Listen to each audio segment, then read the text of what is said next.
Millions of college students and graduates may have to pay student loan payments once again, starting in January. Last night, a judge ruled the Biden administration's student loan forgiveness program is unconstitutional. CBS 4's Steve Brown shows us what's next. The White House says 26 million people signed up for the program. 16 of those were already approved, but now the future of the loan forgiveness program is in serious doubt. President Joe Biden had campaigned in recent weeks talking about how his administration had delivered on his 2020 campaign promise to forgive student loan debt. But a federal judge in Texas struck down the program, ruling it unconstitutionally circumvents Congress.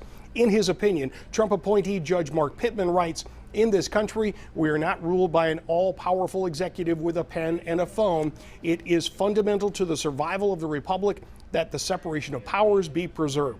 So what should people with student loans do with payments set to resume in January after the long pandemic pause? Andy Manningly of the Forum Credit Union recommends getting in touch with the loan servicing company and examining your options now. Your income situation could have changed. You could have some access to still some forbearance agreements and some other things. So start now, don't wait until you can't make the payments. Also in January, loan payment deferments go back to the way they were before the pandemic pause. That is limited, but including people who are out of work or on family medical leave. There is also a lingering question whether the White House may now extend that pandemic pause to examine some options. I think a fair question that might come up the next couple of days, depending on how long this lasts, is the moratorium actually going to be over come January 1st?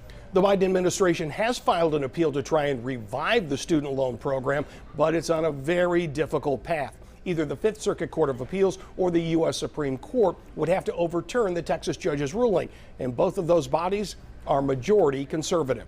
Steve Brown, CBS 4 News.